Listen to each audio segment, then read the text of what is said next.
Hello friends, मेरे YouTube channel भविष्य निर्माण में आपका स्वागत है। यह यूट्यूब चैनल मैंने यूपीपीसीएस के एग्ज़ाम्स की तैयारी करवाने हेतु बनाया है, जिसमें हमारा फोकस यूपीपीसीएस प्री और बीईओ प्री एग्ज़ाम्स पर रहेगा, जिसमें हम आपको सभी विषयों के वीडियोज प्रोवाइड करवाते रहेंगे। आज हमारा सब्जेक्ट हिस्ट्री होगा, जिसमें आज हम महाजनपद काल से शुरुआत करेंगे।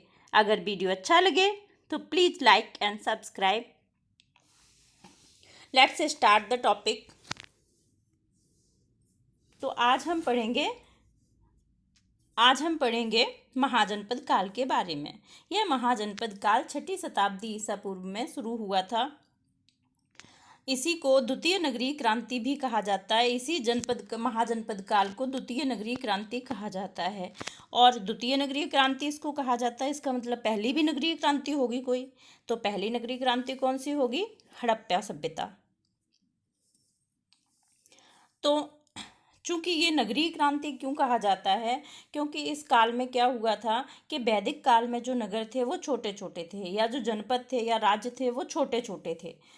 क्योंकि वैदिक काल में लोगों को अपनी आजीविका कमाने के लिए ज़्यादा घूमना फिरना पड़ता था, इसलिए वो बड़े बड़े नगरों को बना के नहीं बस पाए। तो उस समय पर नगर छोटे छोटे थे।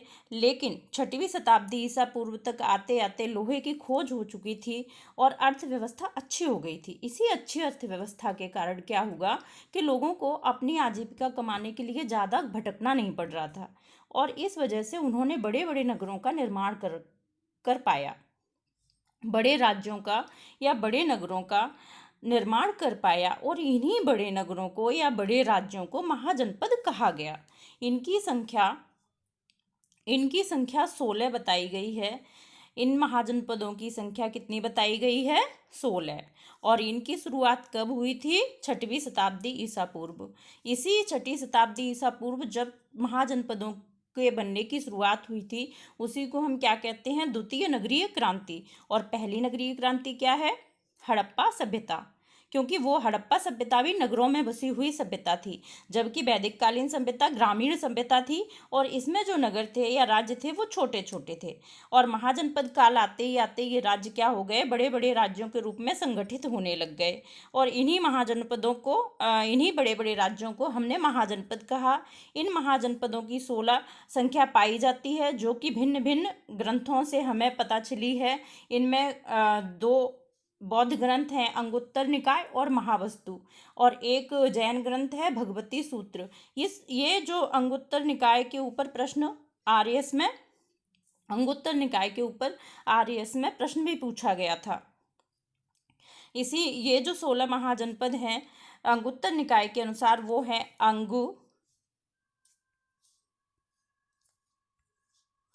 अंगु, मगध, काशी, कौशल, वज्जी, मल्ल, चेदि, वत्स, कुरु, पांचाल, मत्स्य, सूरसेन, अस्सक, या इसी को अश्मक भी कहा जाता है, अवंती, गांधार, कंबोज। कौन कौन से हैं? अंग, मगध, काशी, कौशल, वज्जी, मल्ल, चेदि, वत्स, कुरु, पांचाल, मत्स्य, सूरसेन, अस्सक या अश्मक, अवंती, गांधार, कंबोज। आप ऐसा करना कि इसका स्क्रीनशॉट ले लेना। महावस्तु में ये हमने जो पढ़े हैं 16 महाजनपद, वो किसके अनुसार थे? वो थे अंगुत्तर निकाय के अनुसार। किसके अनुसार थे? अंगुत्तर निकाय के अनुसार। अब इसी को यही जो महाजनपद हैं, जिन 16 महाजनपद, महावस्तु में भी इनकी चर्चा हुई है या इनके नाम आए हैं। तो महावस्तु में क्या हुआ है कि इनमें जो केवल 2 महाजनपदों के नाम अलग अलग बताए गए हैं, जिनमें गांधार के स्थान पे शिवी महाजनपद बताया गया है। गांधार के स्थान पे कौन सा बताया गया है? शिवी महाजनपद। और कंबोज के स्थान पे दक्षिणी महाजनपद बताया गया है, जो कि मध्य भारत में था। कौन कौन से बताए गए हैं? गांधार के स्थान पर शिवी और कंबोज के स्थान पर दक्षिणी महाजनपद। और इसी महाजनपद में क्या हुआ था कि मुद्रा ढाली जाने लग गई थी, और विनिमय जो खरीद फरोख्त होती थी या जो सामान खरीदते बेचते थे वो मुद्रा के उसमें क्या है कि मुद्रा लेके बेची जाता था सामान। और ये मुद्रा कौन सी थी? आहत मुद्रा थी। आहत मुद्रा ढाली जाने लग गई थी। मतलब तब तक सिक्कों का प्रचलन हो गया था महाजनपद में। महाजनपदों में शासन व्यवस्था दो प्रकार की थी। एक शासन व्यवस्था थी गणतंत्र और दूसरी शासन व्यवस्था थी राजतंत्र। जहाँ गणतंत्र है वहाँ क्या है कि लोगों का से एक समूह शासन करता था, और ये दो राज्यों में थी, दो महाजनपदों में थी। एक है वैशाली या बज्जी में, दूसरी है कुशीनारा का जो मल्ल महाजनपद है उसमें। वैशाली और बज्जी में, कुशीनागरा के मल्ल महाजनपद में, इनमें गणतंत्रात्मक व्यवस्था थी, जबकि बाकी के 14 महाजनपदों में राजतंत्रात्मक व्यवस्था थी। कौन सी व्यवस्था थी? राजतंत्रात्मक। इसका मतलब आप ये देखिए कि छठी ईसा पूर्व में भी हमारे भारत में गणतंत्रात्मक व्यवस्था थी। आज ये बोला जाता है ना कि हमने जो डेमोक्रेसी है या जो ये है गणतंत्र है ये दूसरे देशों से लिया है, जबकि हमारे इतिहास इतना ज़्यादा समृद्ध है कि इसमें छठी शताब्दी ईसा पूर्व में भी दो महाजनपद ऐसे हैं जिनमें गणतंत्र है। और इसी महाजनपद काल को क्या है कि इसी महाजनपद काल में क्या हुआ कि जो वैदिक धर्म था हमारा, तो उस वैदिक धर्म में बहुत सारी बुराइयां आ गई थी। बहुत सारे इतने कर्म कांड थे कि जो साधारण जनता थी वो उन सब चीज़ों को फॉलो नहीं कर पाती थी, या उन चीज़ों को मानने में उसे बहुत दिक्कत होती थी। सारे जो धर्म ग्रंथ थे वो संस्कृत में थे। तो उसी समय पे क्या हुआ कि धार्मिक उस वैदिक धर्म से असंतोष होने के कारण धार्मिक क्रांति हुई। और उस जो धार्मिक क्रांति के मेन जो लोग थे, या जो जिन्होंने धार्मिक क्रांति का सूत्रपात किया, वो महात्मा गौतम बुद्ध और महावीर स्वामी थे, जो कि इन्हीं महाजनपद काल के हैं। महात्मा गौतम बुद्ध ने क्या किया था कि बौद्ध धर्म चलाया था, और महावीर स्वामी जैन धर्म के 24वें तीर्थंकर थे, ये तो आप लोग जानते ही हैं। तो ये दोनों ही धर्म किस वजह से बने कि वैदिक धर्म की प्रतिक्रिया के स्वरूप बने, या वैदिक धर्म में जो बुराइयां आ गई थी उनमें उनसे असंतुष्ट होकर नए धर्मों का सूत्रपात हुआ। तो इसी महाजनपद में हमने बच्चों आज क्या क्या पढ़ा उसका पहले रिवीजन करते हैं, उसके बाद फिर आगे चलेंगे।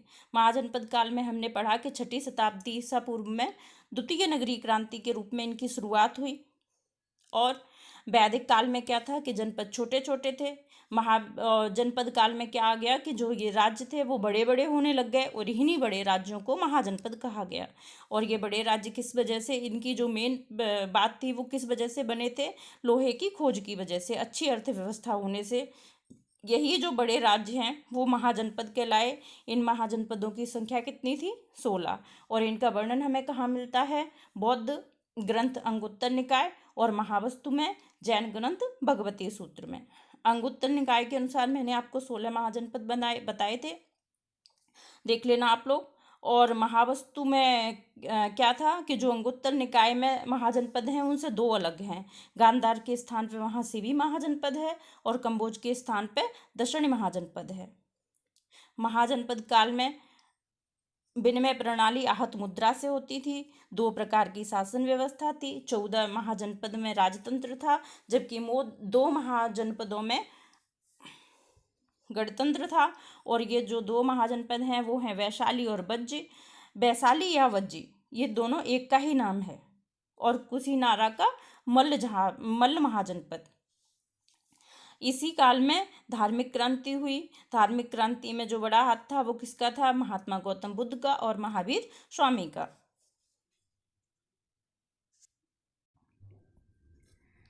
हमने महाजनपदों के बारे में पढ़ा जिनकी संख्या 16 थी।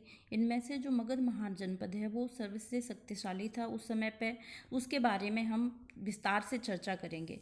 मगध साम्राज्य पे कई राजाओं ने राज्य किया था, कई वंशों के राजाओं ने राज्य किया था, और ये उस समय का सबसे शक्तिशाली महाजनपद था, जिसका उल्लेख हमें सबसे पहले किसमें मिलता है? अथर्ववेद में मिलता है। किसमें मिलता है सबसे पहले इसका उल्लेख?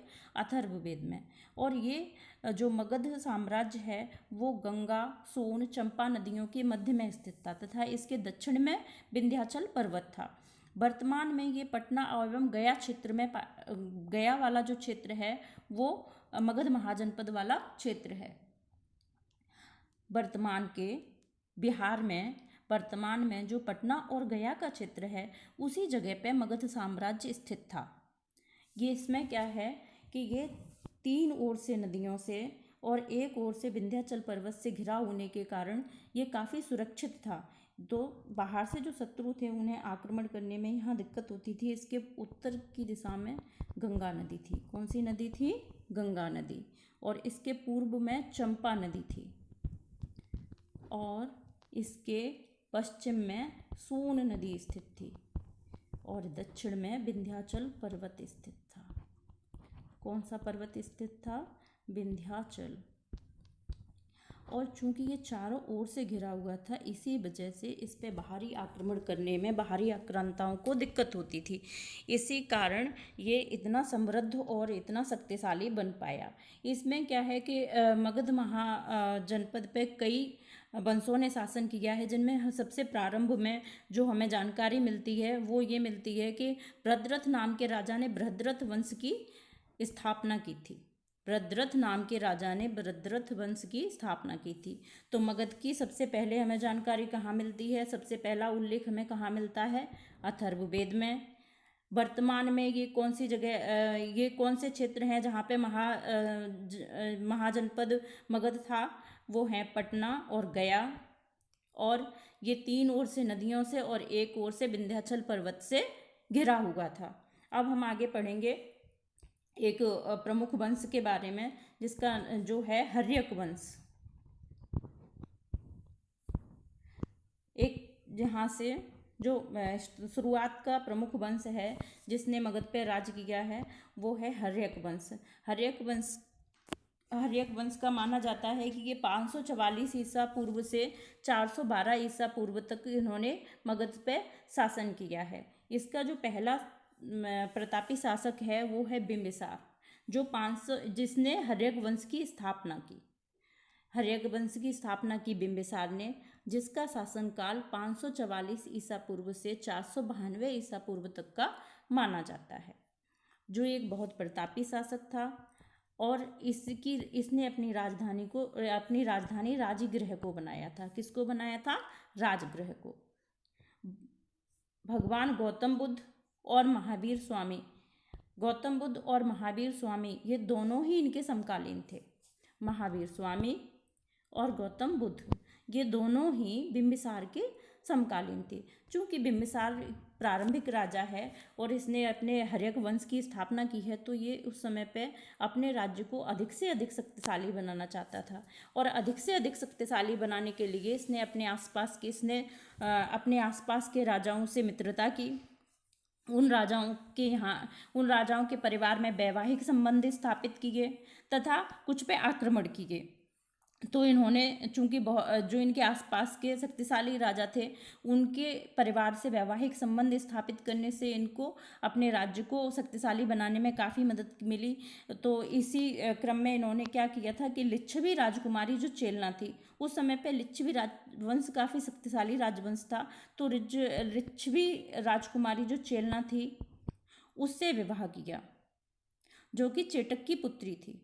लिच्छवी राजकुमारी किससे विवाह किया था? लिच्छवी राजकुमारी चेलना से विवाह किया था। इन्होंने कई विवाह किए थे और अच्छे अच्छे राजवंशों में विवाह किए थे, ताकि इनके साम्राज्य को उन लोगों की मदद मिल सके, उनसे इन्हें सपोर्ट मिल सके। ऐसे ही कौशल के जो राजा थे प्रसेनजित, उनकी बहन कौशल देवी से विवाह किया था इन्होंने, जो कि इक्ष्वाकु वंशी थी। कौशल के राजा प्रसेनजित की बहन कौशल देवी, जो कि इक्ष्वाकु वंशी थी, उनसे विवाह किया था। मध्य प्रदेश की राजकुमारी, ये मध्य प्रदेश नहीं है, मध्य प्रदेश है, मध्य प्रदेश, उसकी राजकुमारी क्षेमा से विवाह किया। विदेह की राजकुमारी वाशवी से विवाह किया। और पहले इन्होंने किससे विवाह किया था? लिच्छवी राजकुमारी चेलना से, जो कि चेटक की पुत्री थी। कौशल नरेश प्रसेनजित की बहन कौशल देवी से, मध्य प्रदेश की राजकुमारी क्षेमा से और विदेह की राजकुमारी वासवी से। इनके शासनकाल में ये कहा जाता है कि गौतम बुद्ध इनके नगर में आए थे, इनके मगध में आए थे और इन्होंने उनकी प्रेरणा से बौद्ध धर्म को स्वीकार कर लिया था। गौतम बुद्ध के मगध में आने पर इन्होंने क्या किया कि उनकी प्रेरणा से बौद्ध धर्म को स्वीकार कर लिया। अब इन्होंने इसमें, चूंकि अजातशत्रु इनका पुत्र था और वह शासन पाना चाहता था, वो शासन पे बैठना चाहता था, इस वजह से उसने क्या किया कि इनको कैद कर लिया। बिंबिसार को अजातशत्रु के द्वारा कैद कर लिया गया। और जब इसने उन्हीं की कैद में रहते हुए इनकी 492 ईसा पूर्व में मृत्यु हो गई। इतिहास में अजातशत्रु को पितृहंता के नाम से भी जाना जाता है। इनमें जो विशेष है, इनके राजवैद जीवक थे और वास्तुकार महागोविंद थे। वास्तुकार कौन थे? महागोविंद। अब हम पढ़ेंगे अजातशत्रु के बारे में, जो कि बिंबिसार का ही पुत्र है, जिसने बिंबिसार को कैद कर लिया और उसकी कैद में ही उनकी मृत्यु हो गई। अजातशत्रु का जो शासनकाल है वो 492 ईसा पूर्व से 460 ईसा पूर्व तक का माना जाता है। बचपन में इसका नाम कुड़ीक था। क्या नाम था इनका? कुड़ीक था। और इनमें ये कहा जाता है कि ये पहले जैन धर्म को मानते थे, लेकिन बाद में इन्होंने बौद्ध धर्म को स्वीकार कर लिया। पहले के किस धर्म को मानते थे? जैन धर्म को। बाद में इन्होंने कौन सा धर्म स्वीकार कर लिया? बौद्ध धर्म। तो ये जैन और बौद्ध दोनों धर्मों को मानने वाले थे। इन्होंने क्या किया, जो इनकी विशेष उपलब्धियां थी, इन्होंने वज्जी संघ पर आक्रमण किया और वज्जी संघ को अपने राज्य में मिला लिया, मगध में मिला लिया वज्जी को, और मल्ल संघ को पर भी विजय प्राप्त कर ली। ये वज्जी और मल्ल वही महाजनपद हैं जिनमें गणतंत्र था। और इनकी भी राजधानी राजगृह ही रही। इनके पिता ने बिंबिसार ने जो राजधानी बनाई थी, राजगृह, वही इनकी राजधानी रही। लेकिन इन्होंने क्या किया कि पाटलीग्राम नाम का एक नगर बसाया। यही पाटलीग्राम पाटलिपुत्र कहलाता है।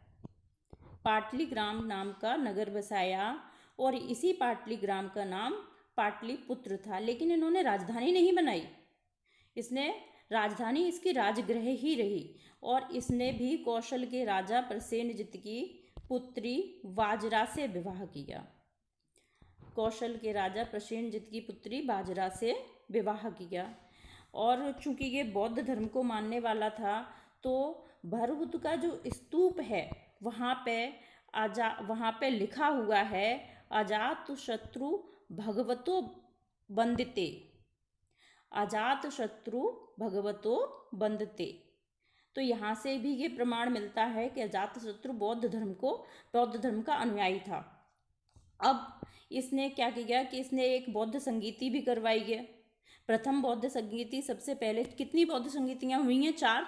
तो सबसे पहले जो बौद्ध संगीति थी वो किसने करवाई थी? अजातशत्रु के शासनकाल में हुई थी। कहाँ हुई थी? राजगृह, जो कि इसकी राजधानी थी। राजगृह की सप्तकर्णी गुफा में। कब हुई थी? 483 ईसा पूर्व में, महात्मा बुद्ध के देहांत के तुरंत बाद।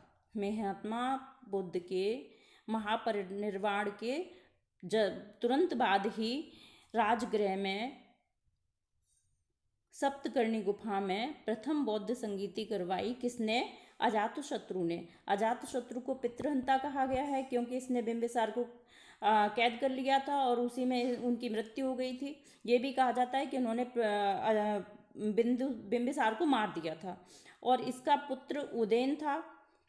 इसके पुत्र उदयन ने इसकी हत्या कर दी। पुत्र जो था उदयन, उसने शासन प्राप्त करने के लिए इनकी अजातशत्रु की हत्या कर दी। ये भी कहा जाता है वत्सराज जो उदयन थे, उनसे इन्होंने अपनी पुत्री का विवाह किया था।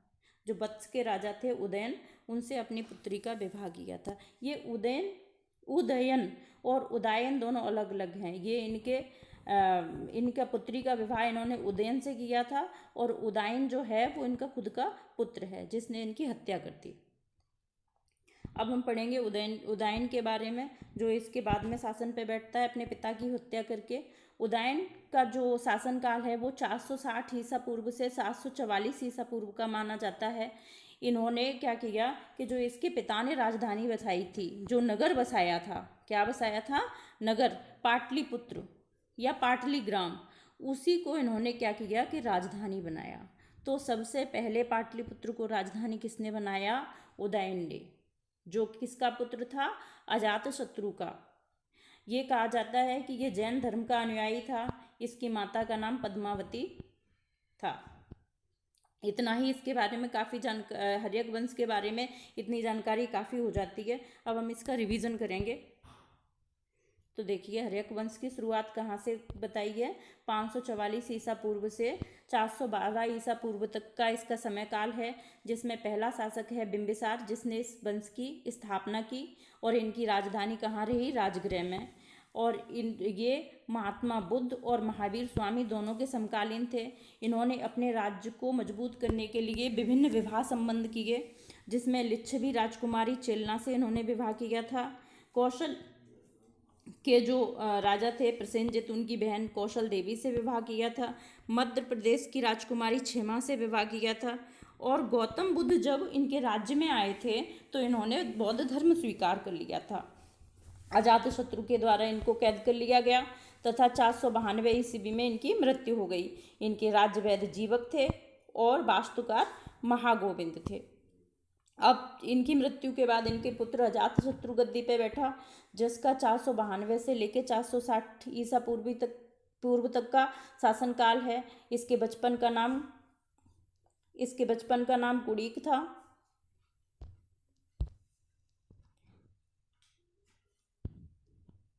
इसके बचपन का नाम कुड़ीक था। धर्म इनका, पहले ये जैन धर्म के अनुयायी थे, बाद में इन्होंने बौद्ध धर्म स्वीकार कर लिया। वज्र संघ और मल्ल संघ पर इन्होंने विजय प्राप्त की, जो कि दोनों ही गणतंत्र थे।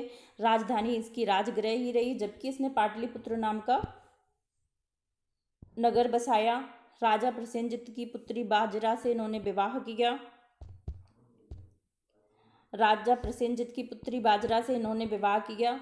भरूत स्तूप पर अजातशत्रु भगवतो वंदते लिखा हुआ है। और इनका जो सबसे महत्वपूर्ण कार्य है वो है, इन्होंने प्रथम बौद्ध संगीति का आयोजन करवाया था राजगृह में 483 ईसा पूर्व में। इसको पितृहंता कहा जाता है। इसके पुत्र उदयन ने इसकी हत्या कर दी और उसके बाद उदयन शासक बना। उदयन में सबसे महत्वपूर्ण एक ही बात है बस, वो है कि इसने पाटलिपुत्र को राजधानी बनाया। सबसे पहले पाटलिपुत्र, जो कि मगध की काफ़ी समय तक राजधानी रही, उसको सबसे पहले उदयन ने बनाया। इसका धर्म जैन था और इसकी माता का नाम पद्मावती था।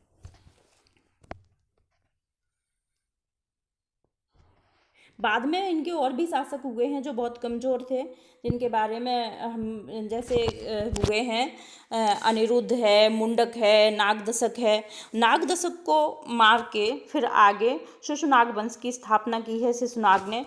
तो हम शिशुनाग वंश के बारे में पढ़ेंगे। ये भी मगध का राजवंश है। हर्यक वंश के बाद में आता है शिशुनाग वंश। जो हर्यक वंश का नागदशक था उसको शिशुनाग ने मार दिया और शिशुनाग ने उसको मारने के बाद में शिशुनाग ने शिशुनाग वंश की स्थापना की मगध में। इन्होंने क्या किया कि इन्होंने दोबारा राजगृह को राजधानी बना दिया, गिरिव्रज को राजधानी बना दिया, जो कि राजगृह में ही थी। और इन्होंने इसने 2 राजधानियां बनाई हैं। पहली राजधानी है इसकी गिरिव्रज या राजगृह। दूसरी राजधानी इन्होंने बनाई है वैशाली को।